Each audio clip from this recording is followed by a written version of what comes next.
Hi hello welcome back to our channel. ఈరోజైతే నేను అమృతంలా ఉండే ఈ మామిడికాయ పచ్చడిని అయితే సింపుల్గా అయితే పెట్టానండి. వంట రాని వాళ్ళు కూడా, అసలు కుకింగే రాని వాళ్ళు కూడా ఈజీగా చేసుకునేలా అయితే ప్రాసెస్ అయితే ఉంటుందండి. ఎలా చేశాను, ఏం చేశాను అని చెప్పేసి వీడియో అయితే చూడండి. దానికన్నా ముందు మీలో ఎంతమందికి మామిడికాయ పచ్చడి అంటే ఇష్టమో కూడా లైక్ చేయండి. అండ్ నాకైతే మామిడికాయ పచ్చడి అంటే ప్రాణం అండి. నేను ప్రతి సంవత్సరం సంబర్ ఎప్పుడు వస్తుందా, మామిడికాయలు ఎప్పుడు వస్తుందా, మా అమ్మ మామిడికాయ పచ్చడి ఎప్పుడు పెడుతుందా అని వెయిట్ చేస్తూ ఉండేదాన్ని. మా అమ్మ మామిడికాయ పచ్చడి పెడుతుంటే ఆ గిన్నె చుట్టూనే కూర్చునేదాన్నండి. ఎప్పుడైపోయింది అని చెప్పేసి అయిపోగానే ఆ గిన్నెలో రైస్ వేసుకొని తింటే సూపర్ ఉంటుంది కదా. ఫస్ట్ అయితే ప్రాసెస్లోకి వెళ్దాము.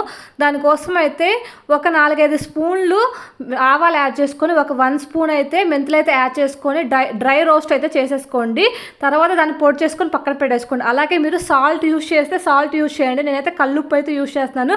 ట్రెడిషనల్ మెథడ్ అండి. కల్లుప్పుని బాగా ఎండలో పెడితే బాగా ఏమైనా నీళ్ళు ఉన్నా కానీ తేమ ఉన్నా కానీ అదంతా డ్రై అయిపోయి బాగుంటుంది. దీన్ని కూడా తర్వాత మిక్సీ జార్లో పెట్టేసి పొడి చేసేసుకోండి.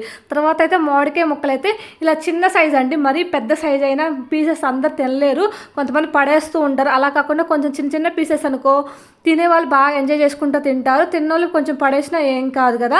ఇంకా చాలానే ఉంటాయి పెద్ద పెద్ద ముక్కలు, అందుకే కొట్టించుకోకూడదండి. చిన్న చిన్న పీసెస్ అయితే కట్ చేసుకొని మీ దగ్గర ఏదైనా చిన్న గిన్నె ఉంటే ఆ గిన్నెతో అయితే ముక్కలు అయితే కొలుచుకోండి. ఎన్ని గిన్నెలు వచ్చినాయో అని కొలుచుకోండి. నాకైతే 5 గిన్నెలు అయితే వచ్చినాయండి.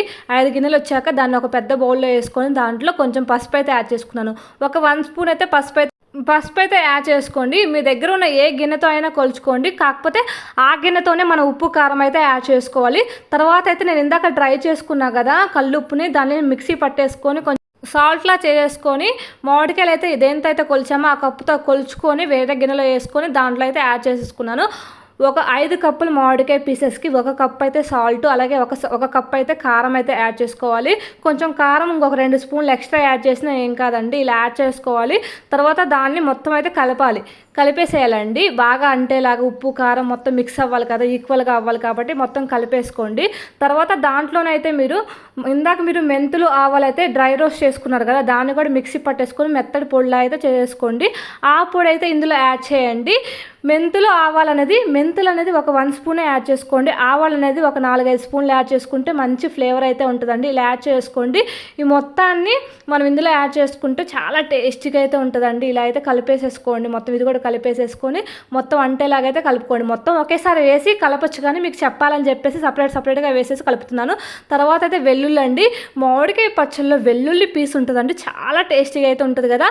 అందుకోసం అయితే వెల్లుల్లి అయితే మీకు ఎక్కువ తినే వాళ్ళు అయితే కొంచెం ఎక్కువ యాడ్ చేసుకోండి. ఇలా వెల్లుల్లి అయితే మొత్తం పీల్ తీసేసుకొని యాడ్ చేసుకున్నాను. దాంట్లోనే తర్వాత మనం కొంచెం అయితే ఆయిల్ కూడా యాడ్ చేయాలండి. ఆయిల్ యాడ్ చేసుకుని కలుపుకుంటే మనకు మొత్తం అయితే కారం ఉప్పు కూడా బాగా కరిగిపోయింది కదా. ఇలా మొత్తం కలుపుకోవాలి. ఫస్ట్ అయితే కొంచెం ఆయిల్ యాడ్ చేసుకొని మొత్తం కలుపుకోండి. తర్వాత లాస్ట్లో అయితే కొంచెం ఆయిల్ అయితే యాడ్ చేయండి. ఇలా మొత్తం కలిపేసిన తర్వాత మళ్ళీ కొంచెం ఆయిల్ అయితే పట్టిద్దని అనిపించింది నాకు. కొంచెం ఆయిల్ అయితే యాడ్ చేసేసాను. ఇలా ఆయిల్ యాడ్ చేసుకొని మీరు ఒక 2-3 డేస్ అయితే పక్కన పెట్టేసేయండి. దాన్ని అసలు కలపొద్దు. ఒకవేళ కలిపితే ఒక మార్నింగ్ లేవగానే ఒకసారి కలిపేసేసి మళ్ళీ మూత పెట్టేసేసి అంతే ఉంచండి.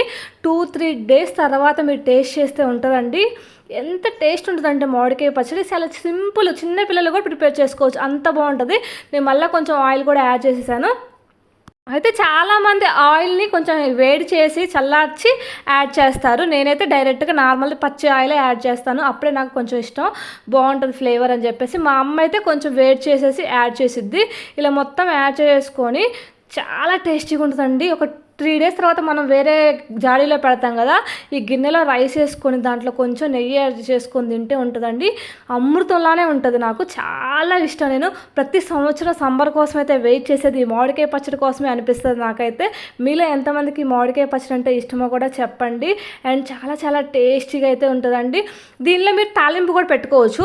3rd డే అయితే కొంచెం ఆయిల్లో ఆవాలు అలాగే వెల్లుల్లిని కొంచెం కచ్చాపచ్చాగా దంచేసేసి ఆ రెండింటిని ఫ్రై చేసుకొని ఇందులో యాడ్ చేసుకుంటే ఆ ఫ్లేవర్ కొంచెం డిఫరెంట్ ఉంటుంది. నేనైతే తాలింపు అయితే పెట్టినండి. తాలింపు పెట్టకుండా చేసుకునేది వేరే ఉంటుంది, తాలింపు పెట్టి చేసుకునేది వేరే ఉంటుంది. తాలింపు పెట్టకుండా అయితే చేస్తున్నాను. ఇదైతే మీరు ఒకసారి ట్రై చేసి తర్వాత కామెంట్ సెక్షన్లో కామెంట్ చేయండి. ఇంతే అండి ఈ video. Thank you for watching this video అండి. Please like, share and subscribe my channel and thank you once again and please support me. నాకు వీడియో చూస్తున్నప్పుడు నోట్లో నీళ్ళు ఊరుతున్నాయి, అందుకనే నేను వీడియోలో కూడా చేయలేకపోతున్నాను. నా వాయిస్ కూడా కొంచెం చేంజ్ అయింది నోట్లో నీళ్ళు ఊరడం వల్ల. ఇంతే అండి. Thank you once again. Please support me అండి. ఇలాగే నా ఛానల్లో కుకింగ్ బ్లాగ్సే కాకుండా గోల్డ్ గురించి కూడా ఏమైనా వీడియోస్ చేస్తూ ఉంటాను. అలాగే గోల్డ్ కాయిన్స్ ఆన్లైన్లో పర్చేస్ చేస్తుంటే వాటి రివ్యూస్ కూడా ఇస్తూ ఉంటాను. అలాగే శారీస్ కానీ డ్రెస్సెస్ కానీ ఆన్లైన్లో రీజనబుల్ కాస్ట్ కొని ఉంటే వాటి రివ్యూస్ కూడా ఇస్తాను. ఇంతే అండి. Thank you.